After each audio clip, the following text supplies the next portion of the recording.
Kutukan pembunuh bayaran.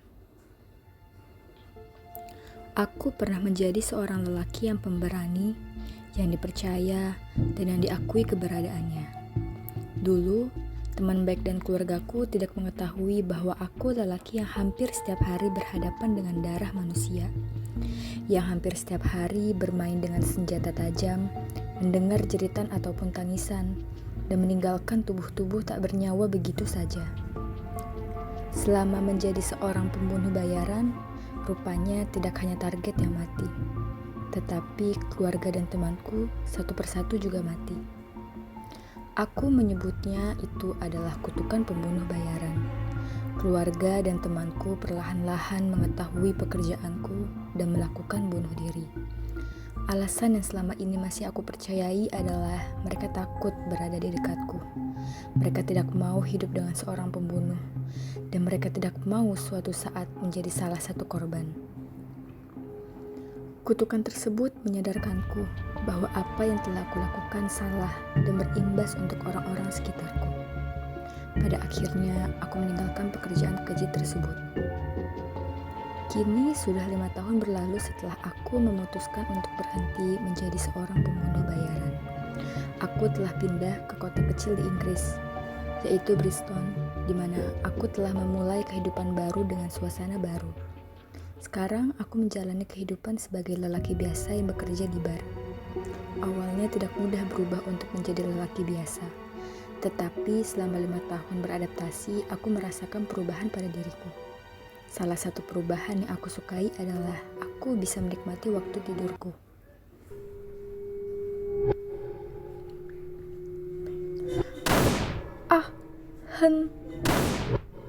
Rupanya kedua rekanku telah melancarkan aksinya di dalam ruangan. Aku masih berdiri di depan pintu dan mengecek sisi kanan kiri untuk memastikan suasana masih aman. Masih tidak terlihat tanda-tanda kehidupan di lorong ini. Sembari menunggu, aku mengecek peluru yang ada di dalam pistol.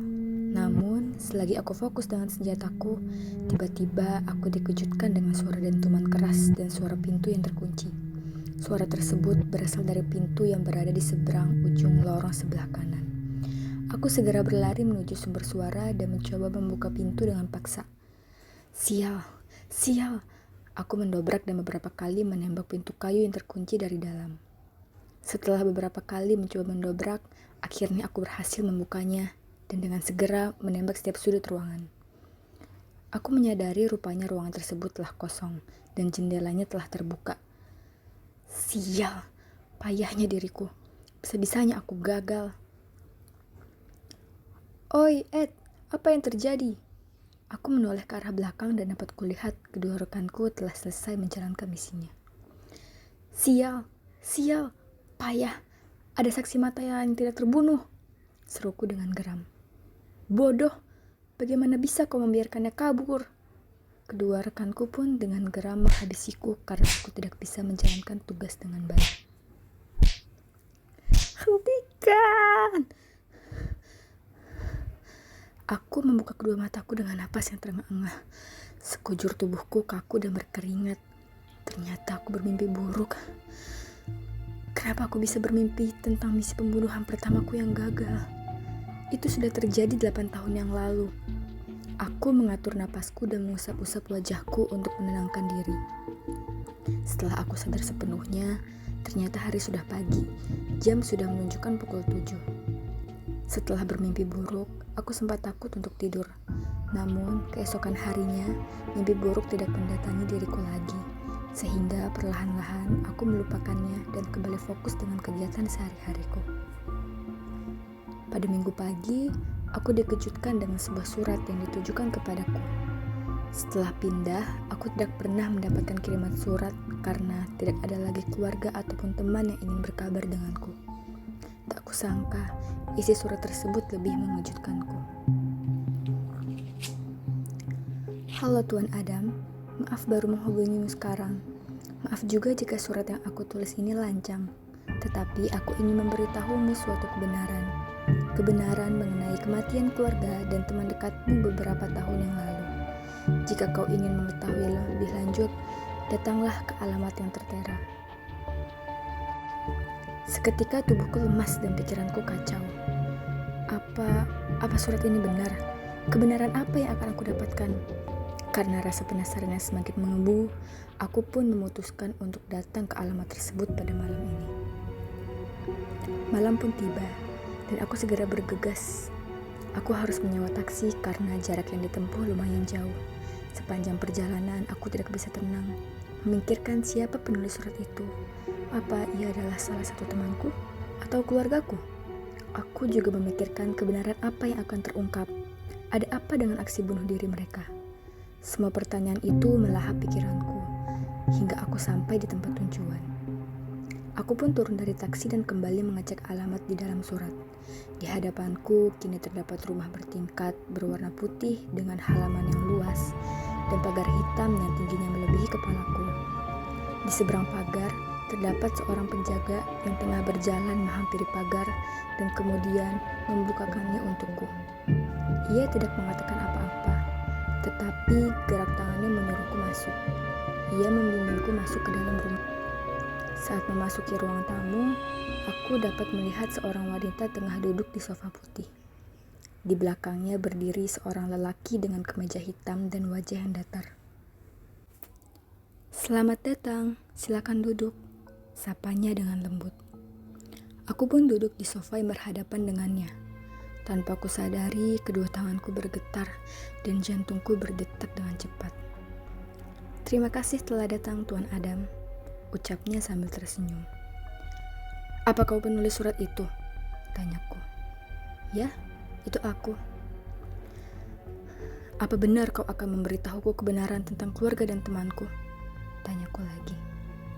"Tentu saja. Harus mulai dari mana ya?" Ia mengerutkan alisnya seraya berpikir.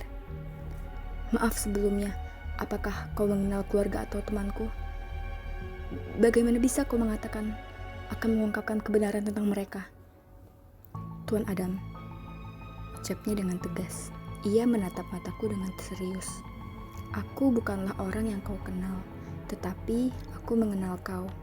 Kita memiliki nasib yang sama. Aku bisa merasakan apa yang kau rasakan selama ini, yaitu perasaan kehilangan orang yang dicintai." Aku mengerutkan kedua alisku dan mencoba memahami kata-katanya. "Maaf, apa bisa kau perjelas siapakah dirimu?" tanyaku. "Aku adalah seorang wanita janda. Aku kehilangan suamiku sekitar 8 tahun yang lalu," ucapnya sambil tersenyum hangat kepadaku. "Aku turut berduka cita. Kematian memang dekat dengan kita." "Ya, lebih tepatnya pembunuhan dekat dengan kita." Seketika aku bergidik mendengar kata pembunuhan. Itu mengingatkanku pada masa lalu. "Oh ya, apa kau selama ini berpikir bahwa keluarga dan temanmu melakukan bunuh diri dengan tujuan yang sama?" "Ya, mereka terlalu takut dan tidak mau hidup denganku." "Sayang sekali. Aku kira kau akan berpikir bahwa ada dalang dari aksi bunuh diri itu. Rupanya kau tidak berpikir panjang ya." Apa maksudmu dalang?" Aku mengepalkan kedua tanganku untuk menahan amarah. "Ya, dalang yang menghasut dan menyuruh mereka untuk melakukan bunuh diri. Sang dalang ingin memberikanmu luka bagaimana rasanya kehilangan orang berharga. Beritahu aku semuanya dan buktinya." "Dalang ini memiliki nasib yang sama denganmu. Kau tidak mengenalnya, tetapi ia mengenalmu dan pernah bertemu denganmu sebelumnya. Walaupun saat itu kau tidak menyadari keberadaan sang dalang. Itu sekitar 8 tahun yang lalu." "Tunggu. Bukankah dia mengulang kata-kata yang telah diucapkan sebelumnya?" "Aku tidak mengenalnya, tetapi ia mengenalku. Nasib yang sama denganku. Sekitar 8 tahun yang lalu." "Dalang yang aku maksud adalah seorang wanita yang berhasil kabur pada saat suaminya dibunuh 8 tahun yang lalu. Dan sekarang, kau telah bertemu dengannya, Tuan Adam."